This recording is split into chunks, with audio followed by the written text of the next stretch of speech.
Hey Raghunath, tell everyone about our Patreon community. Sure, Kastuba. The Wisdom of the Sages Patreon community is an incredible online yoga resource. If you like the type of yoga wisdom and culture we share on the show, then our Patreon community is a great next step. This is a listener-supported podcast, and any level of sponsorship will unlock a wide range of live and archived classes, talks, and even workshops. Raghunath teaches, I teach, and we have a host of other excellent teachers on topics ranging from yoga philosophy, asana classes, storytelling, Ayurveda, kirtan, cooking, meditation, and a lot more. We even have an incredible online Bhakti 12-step recovery group. So if you want to check it out, go to patreon.com/wisdom of the sages. All right, let's get it on. Bhagavate Vasudevaya. Om Namo Bhagavate Vasudevaya. Om Namo Bhagavate Vasudevaya.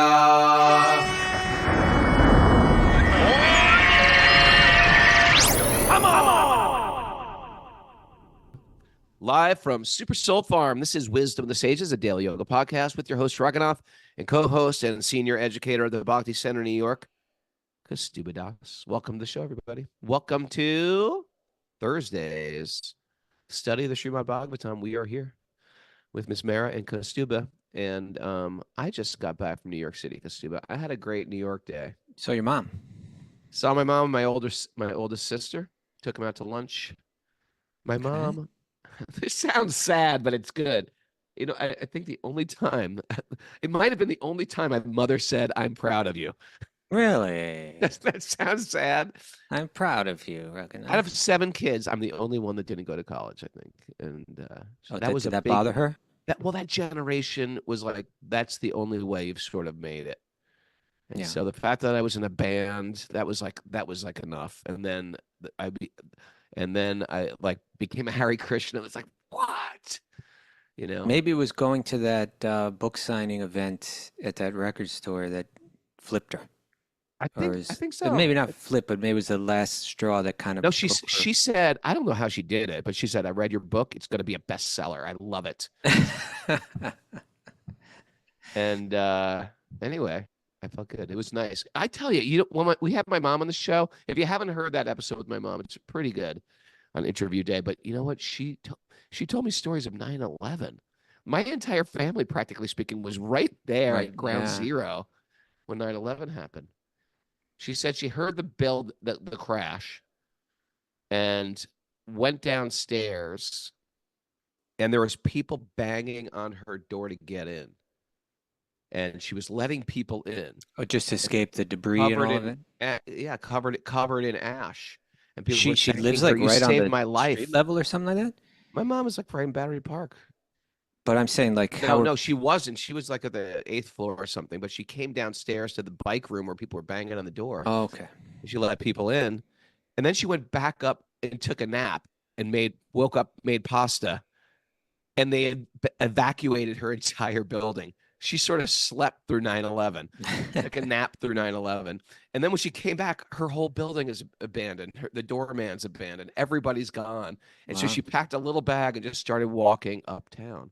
But my nephews and my nieces, they went to school right there, whatever it is, PS, whatever it is. My nephew's now like 30 something, but he watched both planes hit when he was 5. Freaking crazy stuff. Yeah. Anyway, my mom is a wealth of both interesting and crazy and funny and ridiculous and old-fashioned stories. Well, in any case, she's proud of you now. That's good to know. And now she's proud of me. What did she say? Why was she proud? She just said, I'm so proud of you. You made this book. I'm telling all my friends. Yeah, I'm telling My all son's my an friends. author. It's gonna be a bestseller. I know it. Wrote a book. Yeah. And so it was nice. I took her out to All right. lunch and I drove back. Okay, Talked on the Raghunath. phone the entire way. Okay. So any announcements besides our Wisdom of the Sages retreat? Mara coming up at Super Soul Farm. And we have Back to Recovery group meetings today at noon and 1:30. And Cult of Cain asana class tomorrow for our Patreon members at 10:30. Did Linda make an announcement for you to make an announcement, Costuba? No? No? She did? Okay. Alrighty. Let's dive into our nugget. Who's it from? Interesting nuggets. This is from your friend and mine, Herman Hesse. I admire this man's ability to think and to write. Do you? That sort of sounds like a nugget in itself. I admire this man's ability to think and write. Costuba. Okay. Especially to write. But he writes on interesting spiritual subjects. Mm. Where is this from? This is from Letter to a Young German. Okay. Letter to a Young German. Is it a book or is it just a letter? I think it was a letter that got published in some kind of book, some kind of collection or something like that. Mm. That's in the old days when people wrote like really good letters. They thought about it, right? You know what I mean? Really thought about writing it. Then it Like, 'cause became it's gonna get- email. Then it became text. Then it just became just emojis. Right? It's I know. like- Voice memos, I hate those. It's someone sends me a voice memo, it's getting deleted, especially if it's over 13 seconds. I'm not listening to a 6-minute, Jiva G, I love you. 6-minute voice. Boom. You know where that's going, Jiva G. I love you to death. But Now that's she's where going they to go. send you like about 8, 12-second ones. It's like, you want me to invest 6 minutes in this thing? I know, but the thing was, you write it on nice paper. Do you remember, even when I was growing up, you would seal your letters with some like wax? Ever do Here you that? go. You see, he's right back at it again, reminiscing about the past, the trivial. This is your fascination with this is bottomless. By the way, yesterday I was reminiscing about the horse thing, and I got a call. Oh, I yeah. got a call from Jai Shri Triolo, and she's like, "I loved your reminiscing on the horses today." Okay. And there you yesterday's, go. I was like, "Yeah," because Stuba was rushing me off the horses. I thought that was such a good point. You spent so much time with her right at this time, and now it's time to move on. Let's hear the letter from the young German. But that was an interesting point you just made. How about emails? They just were a little bit more brief. You could be a little bit more informal. You could write LOLs, things like that. Then I Then think text messages. LOL came probably with the text messages. Yeah, but you didn't have to be as formal with Email for sure. Emails for sure. And then with text messages, SMSs. Remember that when you have to like hit it 3 times to get one letter out? The original text messages. I don't remember that. You don't remember that? It was pre-emoji. It was sort Okay. of like whatever, 2008. Then you had to 2004. make your own emojis out of the Yeah, characters. Yeah. Semicolon parentheses wink. There's And like then- millions of ways to make hearts. And then now- finally the webmasters, whoever created this stuff, was like, you know what? Let's just make a heart, damn it. Let's just make. And so the Um, communication has been dumbed down. Well, Let's that's go what they back. say. It's just Sanskrit, they say, is such a complicated language because it expresses so many subtle emotions. And then as cultures devolve, language devolves. And now we're just using symbols. And misunderstanding one another. Yeah. What did he mean by that? Pile of poop emoji. I don't look at it as a pile of poop. I call Okay, it letter chocolate. to a young German. Right now, let's hear what Herman Hesse has to say. This is good. Right, We okay. need to kind of like cleanse our mental palate right now and focus on this. This is important. What he's gonna say. Mental palate. That's good. In each one of you, there's a hidden being still in the deep sleep of childhood. Ooh. Mhm. You like that? Bring it to life. In each one of you, there's a call, a will, an impulse of nature, an impulse towards the future, the new, the higher. Let it mature. Let it resound. Nurture it. Your future is not this or that. It is not the money or the power. It is not the wisdom or the success at your trade. Isn't that? It seems like if you could become successful at your trade, right? No. No. Your future, your hard, dangerous path is this: to mature and to find God in yourself. Okay. Ooh. It is not your success at your trade. That's not what Doesn't needs it to wake up in you. I doesn't mean, it seem like that is it? I just got to get better. I mean, my business just has to get better. If I can be on the top of my game, guess what? There's people on the top of their game in business who get to that point where like, now what? you know what? We had spoken about this before, and not that I want to give him any trouble or anything, but like that, Get them. Who? that- Call them out. but that documentary on, very popular documentary on Michael Jordan. It's like a whole series, right? Never saw it. I forget what it was called. The Last Dance, maybe? Was that what it's called? Um, you know, it really got into, yeah, The Last Dance. It really got into his whole, you know, over here, Ragnar, come on. I'm here. I'm here. It really just got into his life, but it, you know, it was an excellent documentary. It really went behind the scenes, and you really got to admire him on one level. Mhm. You know, the determination, you know, of this person, the focus of this person, Yeah. you know, the raw talent of this person, you know, the strength of his will.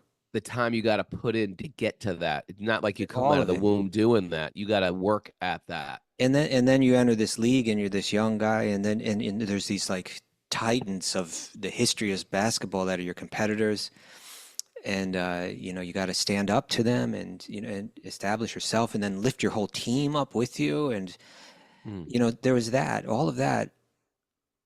And in one sense, maybe like if you just went out into the street and started asking people, like, give me one example of a person that just really embodied like the determination to be successful. Like, I bet, you know, a lot of people would say Michael Jordan, you know, Mhm. and you really feel it through that documentary.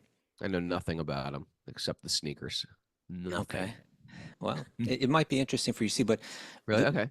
but as that documentary progresses, you know, early on, what you're feeling primarily through it is like, again, that, you know, the challenge that he's facing and the determination of his will, and so on. And then when he hits that high level of success, the story becomes more about his own happiness and the elusiveness of it, and largely due to due to his relationships. Hmm. And you know, like he has this one saying that keeps coming out in where it's like, he says, "I took that personal." You know, it's like, I took that person know, over. no, I took that personal. Took Like, that in other personal? words, someone made some kind of slight to him, and he says, "I took that person." Usually, it's playing out in like, then he just came back and really destroyed them, you know, on the court. Right. But you could see in certain parts in it, he was tearing up, where it's like it seemed like he almost had an unlimited ability to like perform the tapas that was necessary to excel. Right. And even on a professional basketball team, not everybody had it on his level. Right. And so he's pushing these guys and getting nasty about it, you know, to achieve that success. Mm. And it's kind of in him, you know, it's really alive in him, that sheer determination. But he's hurting other people and hurting his relationships with other people to achieve that success. And in the end, you have the picture of a person that's really, although they achieved all their dreams, they're really not happy. There's something internal that's really really problematic. Sure. So What was his character like? well, I think I Did he was just talk? kind of explaining Did that, he you get? know. I didn't go into that. You know, was he a upstanding person? Did he have drug problems or things like that? I think he was into gambling and this that, but I think like the character defect that was being highlighted was a kind of callousness towards others in his Great, striving for greatness. in his striving for greatness. And Sure.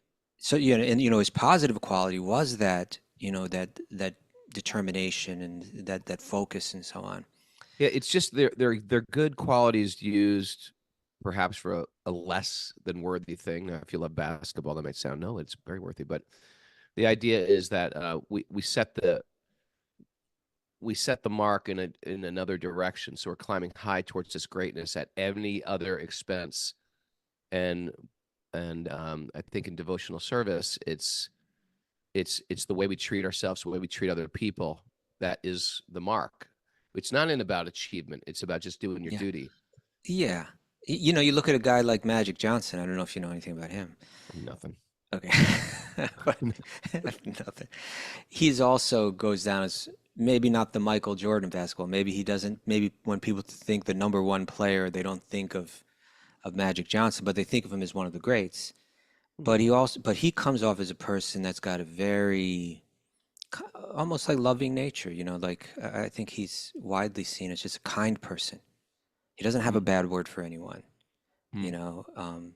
And still he was successful. There's nothing But more wonderful when you see someone who's very, very accomplished and they're very humble. yeah, that's a beautiful thing. And so, but here, when I hear this from Herman Hesse, it's like I think that as we go through, our daily routines and the days, on the calendar, they just start, you keep flipping the months of the calendar, they just start disappearing. It's hard not to just get stuck in the day to day.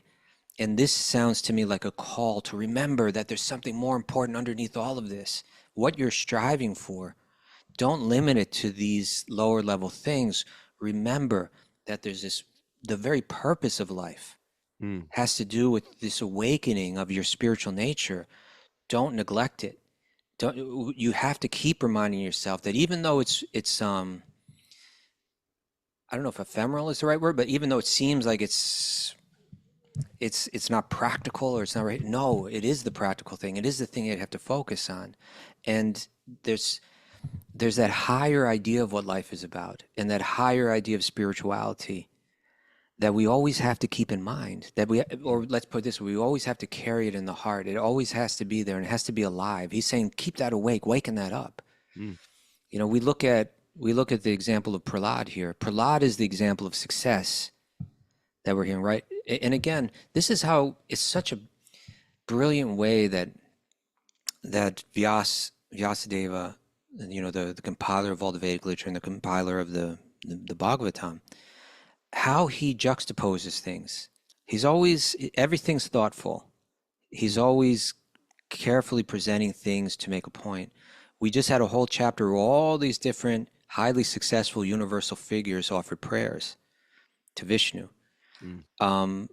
But the full awakening of that spiritual nature wasn't present in all those prayers. And, but the person that we highlighted, now he's saying, now we're going to give a whole chapter of prayers to Prahlad, who's presented as the real success. Right?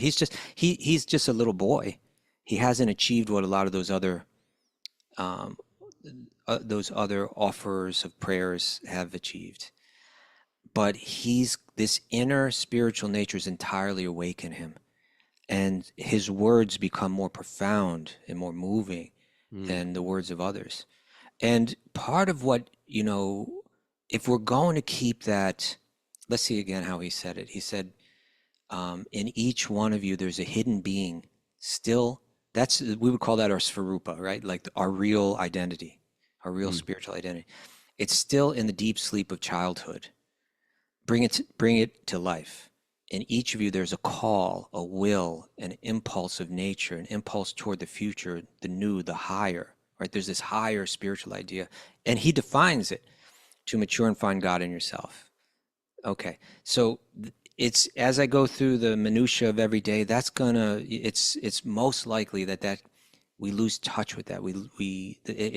It fades to the background. He's encouraging one, wake up, young German, well, let that wake up in you. And if that's gonna wake up, then it has to go to sleep to others. Our awareness has to kind of turn its back to other things. And that's like it's a change of perspective, that every little annoyance in life that we feel is so significant and that we give so much mental energy to is actually very insignificant.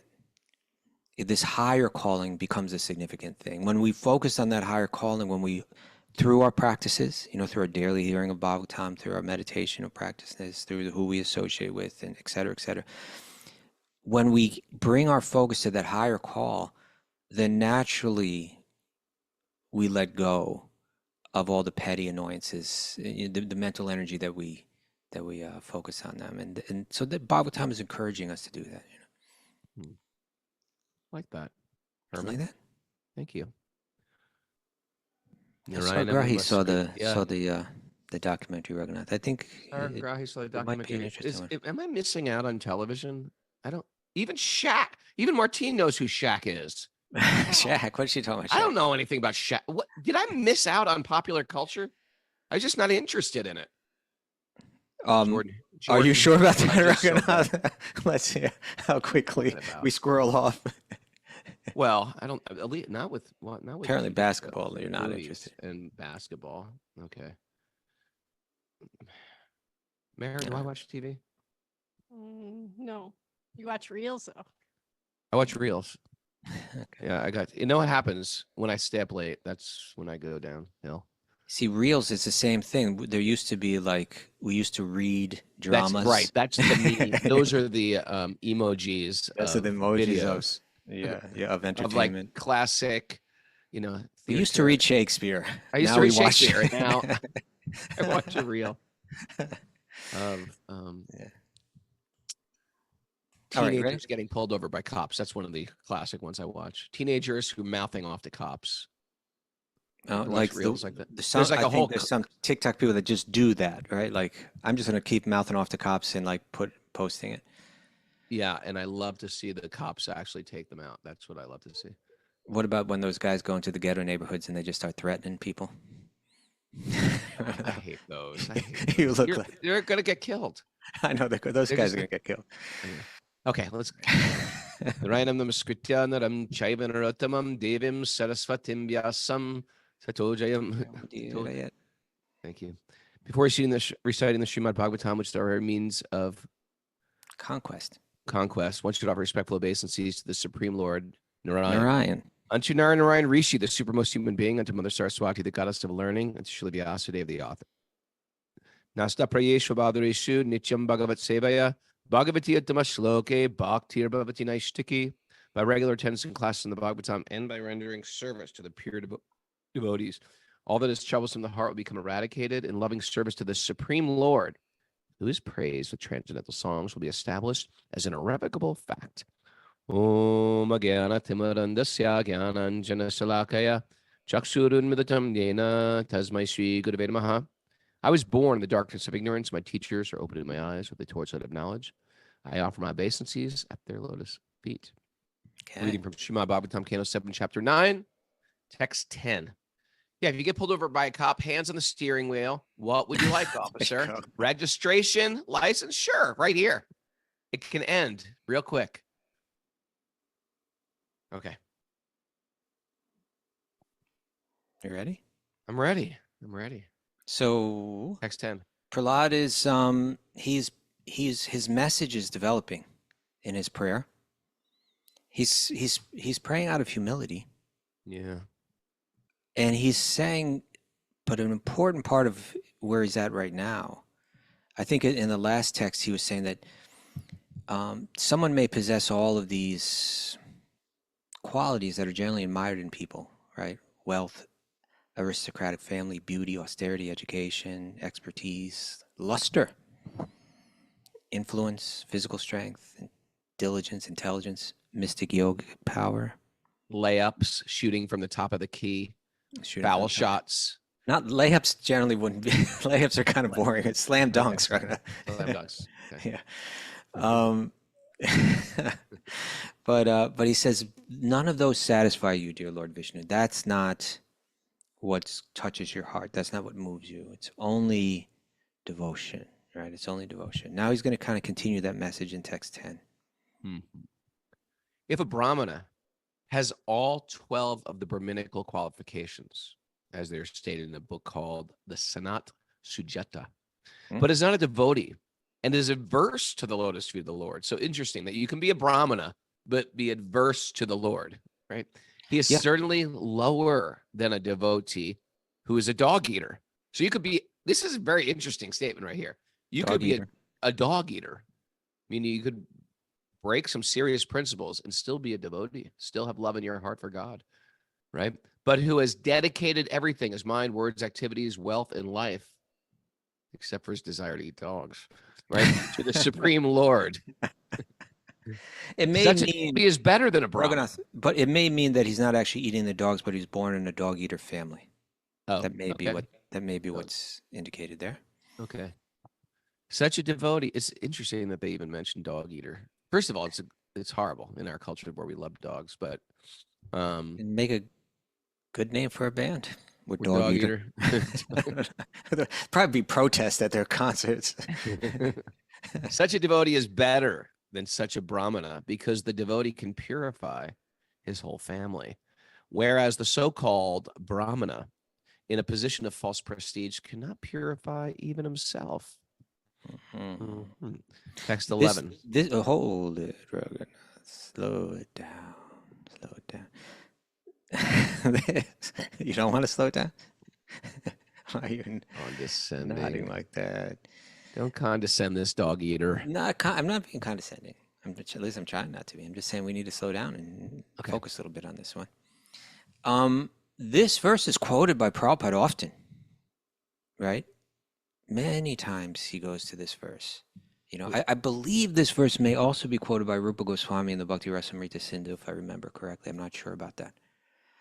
But this is a highlight of the Bhagavatam. This is where the Bhagavatam is trying to say, hey, everybody, you're all caught up in your religious interpretations about life. A lot of people that are in the Vedic realm, they get caught up in the Brahminical qualities that are virtuous. Hierarchies.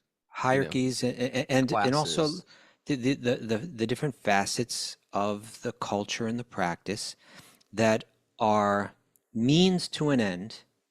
You get caught up in the means and you forget the end. You forget the real purpose, right? So Prahlad is saying, you know, people born, there is a value and some meaning to being born in a family of deeply Brahminical people. It's very likely that you're going to imbibe good qualities from the helpful qualities that will be helpful for you perceiving truth, understanding spirituality, and so on. But just because you're born in that family doesn't mean that you actually do imbibe those qualities and really live them. What to speak of, really connect with God. So Prahlad's and Bhagavatam is saying, and it's being said in a very explicit way in this verse, even if you're born in a very, what would be from the Vedic perspective, a very low family that has all kinds of harmful habits, habits that are more likely to cloud your clarity than create your clarity. For instance, dog eating. Like I'm so callous that this beautiful creature, I kill it, I slaughter it, I eat it. That's what I have for food. There's all this wonderful. Here's the the broccoli. Here's grapes. Here's You're gonna eat Gus? Paneer. Here's like so many healthy, nutritious, delicious, sattvic, satisfying foods. And I think, oh, I'm gonna kill that dog. Take its bloody flesh. Throw it on a fire and eat that. It means, from the Vedic perspective, it's saying your perception has been distorted and clouded. But even if you're born in that family, if you do embrace these higher ideas, what to speak of particularly if you take it to that end, the goal of it all, that you've developed genuine devotion for God, then that's the point. And Bhagavatam's saying, don't miss the point. Keep the main thing the main thing. Never forget it. And it's being expressed through this verse. Prahlad's saying, I'm kind of from a low family. I'm born in a family of demons. But you recognize my love for you.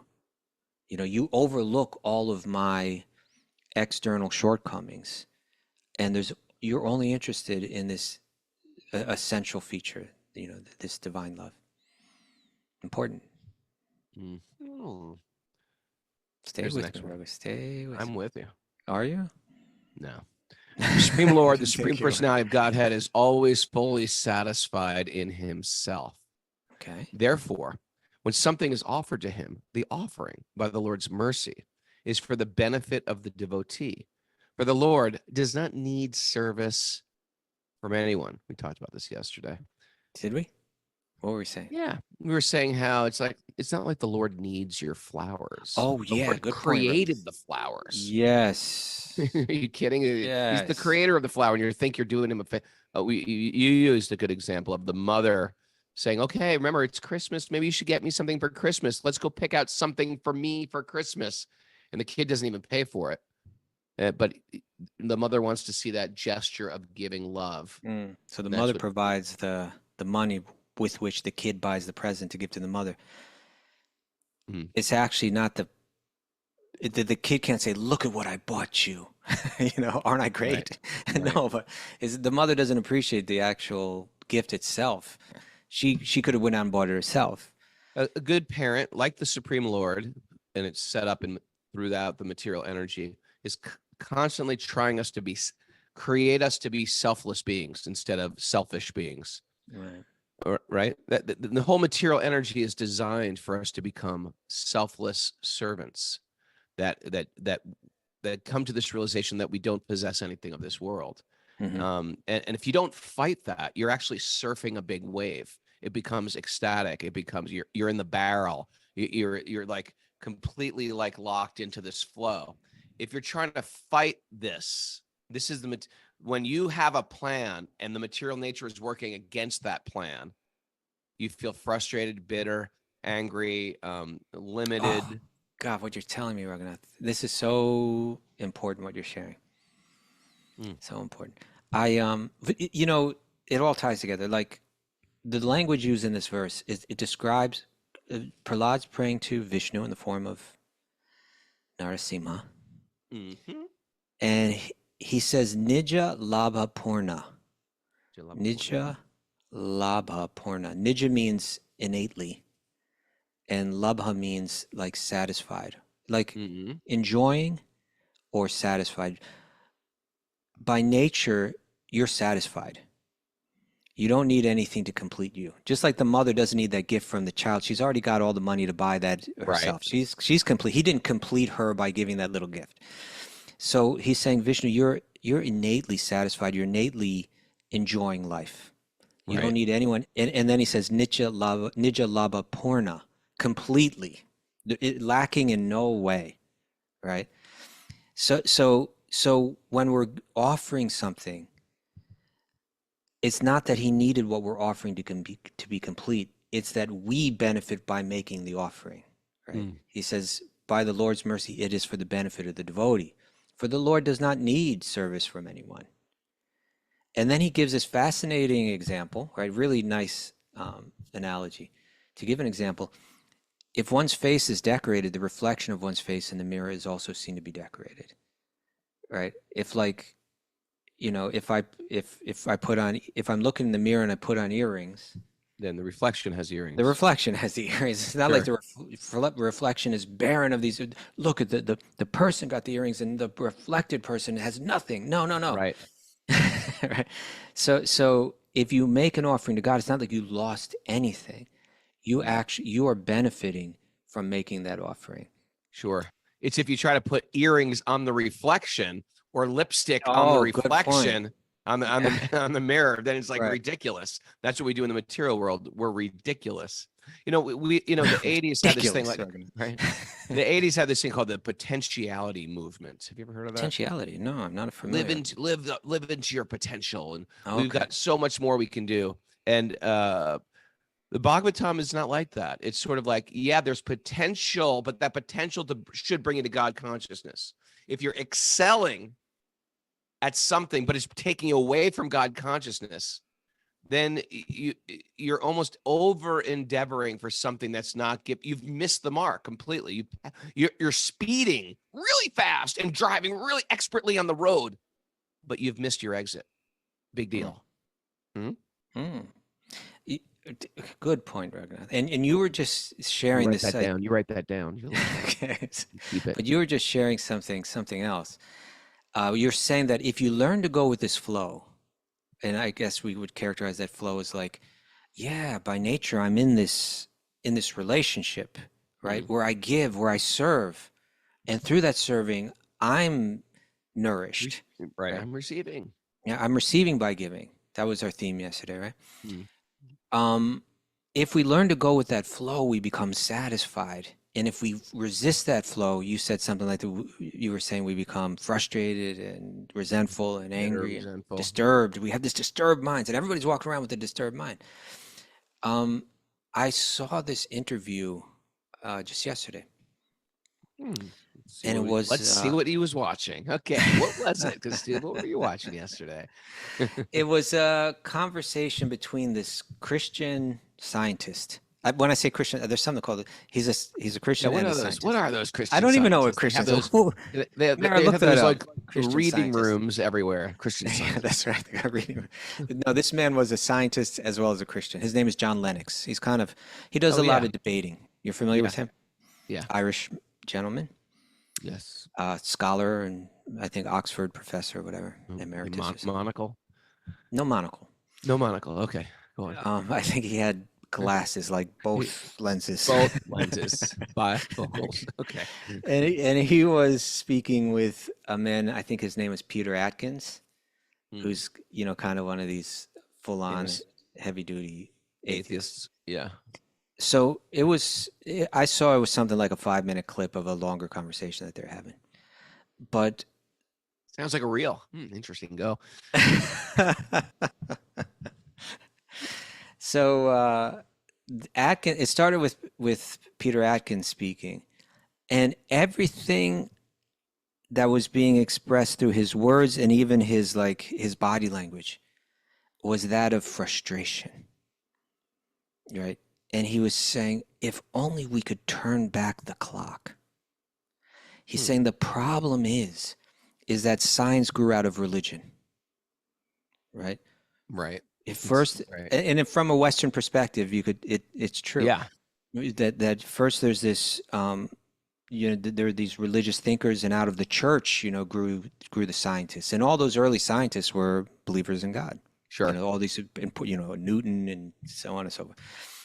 And he's saying, and so it's kind of like he was kind of more or less what he was saying was, so the religionists, they got in first, and now the scientists have to fight against that momentum.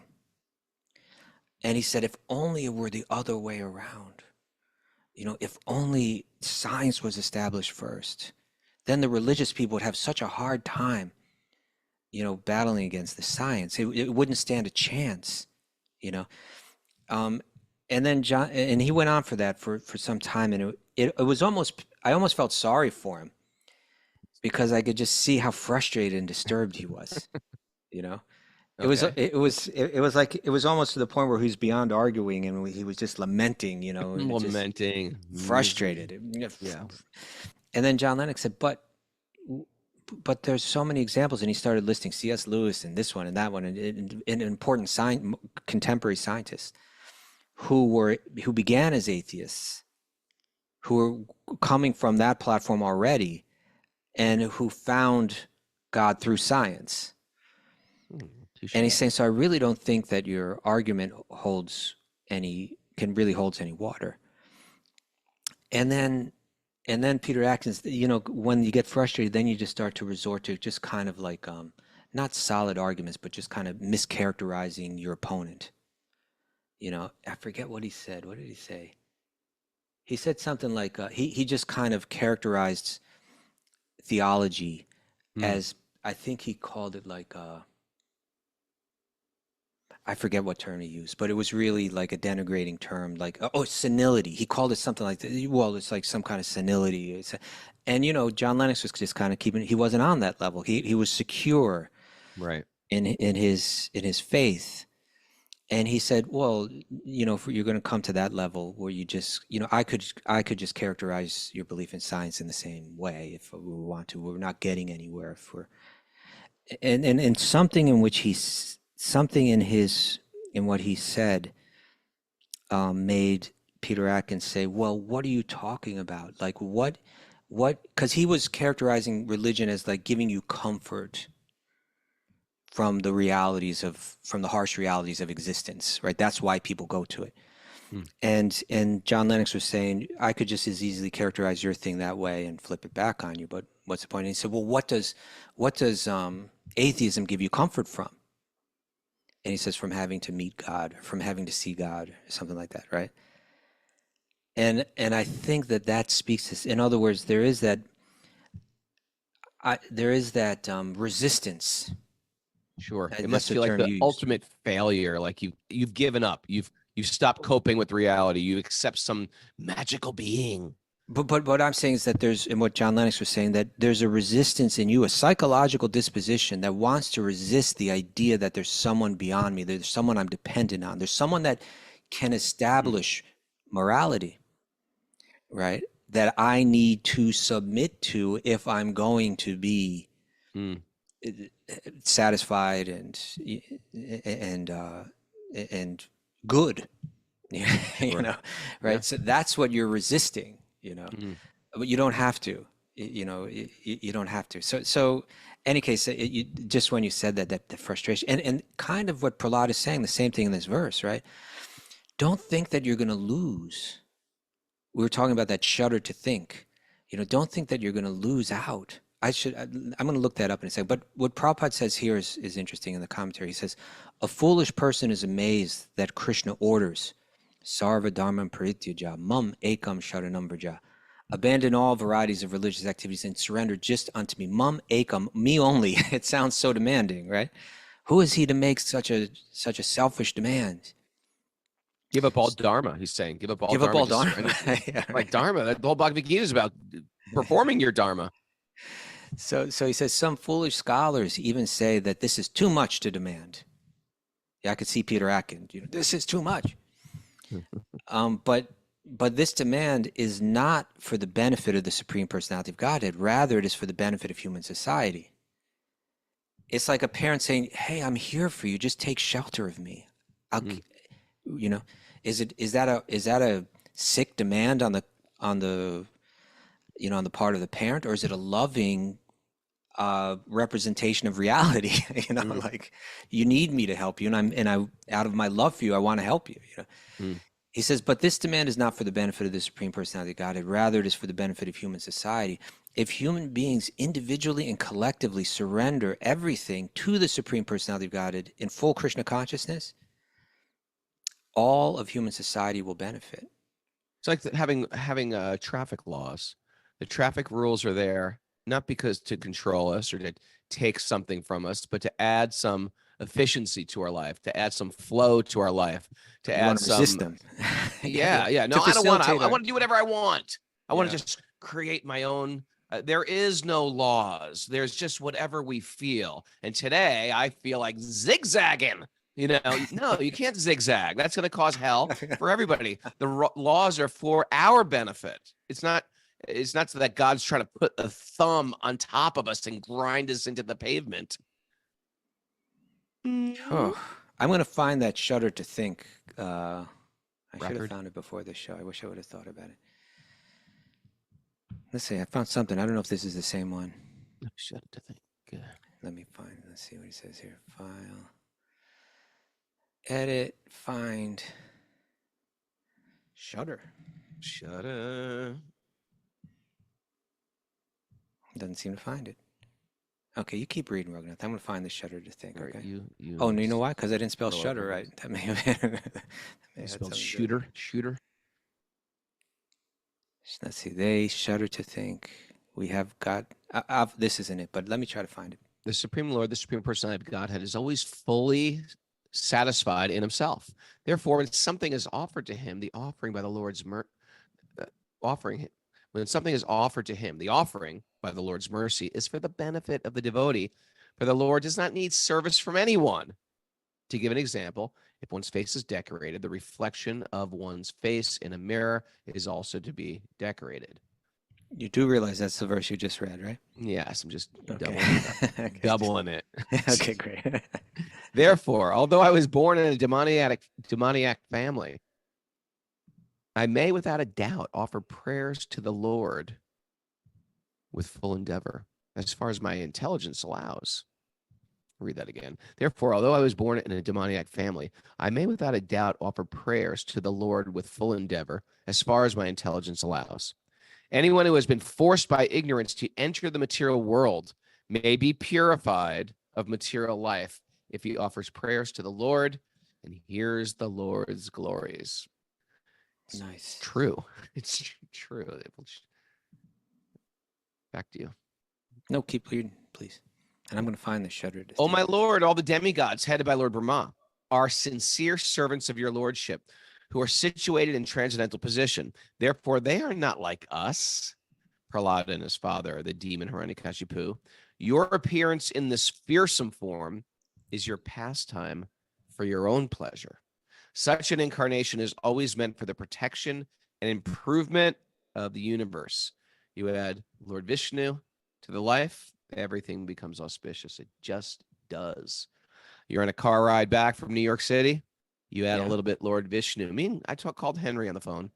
Me and Henry just talked about Lord Vishnu. And then we deviated a little. We talked about some other things. And we felt it go down. And they were like, we got to bring it back up.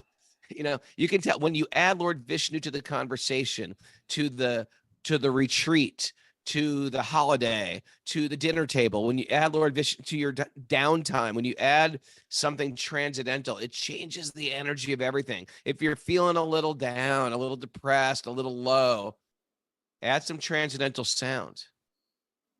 And it might not feel good.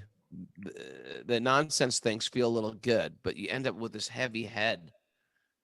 Okay. Next. My dear Lord, my dear Lord Nrsingadev, please therefore cease your anger now that my father, the great demon Hiranyakashipu, has been killed. Just easy. Since even saintly persons take pleasure in the killing of a scorpion or a snake. Oh, yeah. It's a famous verse, huh? Yeah. Saintly persons take pleasure in the killing of a scorpion or a snake. All the worlds have achieved great satisfaction because of the death of this demon. Snake lovers out there, don't get upset by this verse. Now they are confident of their happiness, and they will always remember your auspicious incarnation in order to be free from fear. Do you get bad karma if you kill a poisonous snake? It seems that if it's, it's threatening, so it's kind of like a self-defense thing. Yeah, like in the Mahabharata, it says one attacks with a deadly weapon, you can kill them and not get any karma. Yeah. So maybe that's the bite of a venom of a snake. There's probably some karma in it, but my Lord, who are never conquered by anyone, I am certainly not afraid of your ferocious mouth and your tongue, your eyes, bright like the sun, or your frowning eyebrows. I do not fear your sharp pinching teeth, your garland of intestines. That's pretty scary. Your mane soaked with blood, or your high wedge-like ears. Nor do I fear your tumultuous roaring, which makes elephants flee to distant places, or your nails, which are meant to kill your enemies. Okay. O most powerful, insurmountable Lord, who are kind to the fallen souls, I have been put into the association of demons as a result of my activities, and therefore I am very much afraid of my condition of life within this material world. When will that moment come when you will call me to the shelter of your lotus feet, which are the ultimate goal for liberation from conditioned life? Interesting. So he's saying he's looking at a vision that's terrifying. It's a lion. It's got a garland of intestines covered in blood. They say Lord Nrsingadev's tongue was like terrifying. It had this like tongue that was like moving around. Sometimes snakes or whatever, they had that scary forked kind of tongue, Well, he didn't have a forked tongue. Are you sure? He's a lion. Yeah, but I think is it might have been forked. I'm not positive. Any case, it was terrifying, whatever it was. Well, lions can be terrifying. They're just I know. Like, I'm not denying that. right. That's They where I'm don't going. need a forked tongue to scare me. I'm not insisting on that, Raghunath. I'm not Okay. insisting. But I'm saying whatever, forked or unforked, it was terrifying. But he's saying, but what does terrify me? What I am very much afraid of is my condition of life, my lower consciousness, right? Mm. I've been put into the association of demons as a result of my activities. I'm in bad association. I'm in people that are out of touch with you, out of touch with reality. And I'm afraid I'll be affected by that. Yeah, that's scary. Bad association is more scary than a lion. Mm. Mug. Would you like to continue? Oh, great one. Oh, Supreme Lord, because of combination with pleasing and displeasing circumstances, and because of separation from them, one is placed in a most regrettable position. Within heavenly or hellish planets, as if burning in a fire of lamentation, although there are many remedies by which to get out of this miserable life, any such remedies in this material world are more miserable than the miseries themselves. Oh, we gotta save this one for tomorrow. This This is is a good such an one, important point. Yeah. Therefore, I think that the only remedy is to engage in your service. Kindly instruct me in such service. This is good. Yeah, he's speaking to the Material paradoxical world that we live in, right? Material solutions to your problems Cause more problems. cause more More problems. money, more problems, rather than they Yeah. say, right? No women, no cry. That's a whole different thing. You still don't understand that phrase, Ragnar. You still think it's right. He's not saying if you don't have a woman, you won't cry. He's not saying that. Are you He's sure? speaking to a woman saying, Don't cry. "Don't cry, No. woman." Oh, no woman. No woman. No He's saying in cry. his Jamaican, in his Jamaican. I really thought he was just like making a brahmachari stance there. No woman, No. no cry. no, that's You not know? what it is. No sorry. What is that one? Better safe than sorry. Okay. All right, you guys ready for some takeaways? Yeah, please. We're ready. Our future is not success at the trade, but to mature and find God. Kill scorpion. Don't let your strive for greatness make your heart callous. Yeah. Ever tell you the time I touched a scorpion? No, Ragnar. It was sitting on my faucet, like a lever to turn the hot water on. Knob. Ever like touch? Huh? The It knob. was just sitting on the knob, sitting on, and so I went to like wash my hands. And ever touch something? Just pull your hand back quick. There was a scorpion. I touched it and pulled it away quick before it could bite me. Do they bite or do they sting? Sting. They do probably. They have clippers too. I think it's the tail that they First get you with, picture. isn't it? Lobster hands, huh? Isn't it the tail that stings It's you? the tail that stings, but I did not get stung by that thing. Thank you for sharing that, Ragnar. Okay. It's interesting. Awaken your spiritual nature. Okay. Awaken. Don't limit your striving to lower level successes. No. Yeah. Aim higher. Focus on your higher calling and let go of petty annoyances. Let it go. Tom Petty. Mhm. What a horrible name, Tom Petty. Well, the petty part is Yeah, Tom's okay. Learn to go with the flow of giving to God. Go with the flow, Ragnar. Otherwise, you'll be frustrated. Okay, got it. Add Lord Vishnu and everything becomes auspicious. Hmm. Oh yeah. God created the flowers. He doesn't need us to pick flowers. That's right. It doesn't need us to be. He created them. And Hmm. Gonna be a scorpion thing. bad association is scarier than a ferocious lion. There you Yeah. go. Or a Thank you. whole pit of scorpions. Imagine that laying in them. I can think of thousands of ways to torture a person. Pits of scorpions. Push. Get in there. Oh, someday I'll bring it on the show, but when you said that, Ragnar, Yeah. that quote that we had from Herman Hesse, it came as part of a longer thing that had to do with solitude and suffering. And he was just giving quote after quote after quote about suffering. And he was saying that life is essentially suffering. And it's all about how we understand suffering. Well, good morning, everyone. Even I know it would be a perfect That good is your morning thing. message today. And even the beautiful things in life are born out of suffering. Okay, there. It was- Let's end it with was- something positive. Beautiful things can be born out of suffering. No, but We it end wasn't, with it life wasn't is like the way that suffering. you're playing Listen, it, though. people are checking in this morning just for some upliftment. If we just close the show with life is suffering, they're going to be like, I'm going to watch a different podcast. Well, material life is suffering. yes, okay. Add So spirit life to your through the life spiritual and consciousness transcend is the suffering. suffering. Then you will use that suffering for your growth and evolution and blossom to a fragrant, beautiful flower. How about that? Good? A little cliche. Well, cliche, yes, but come on. Give the people some light. Look at Chapu there. She's sad now. You've made her sad. She's crying. Made her sad. Dr. Mark is crying in his shirt. He's just wiping his eyes. I'm sorry.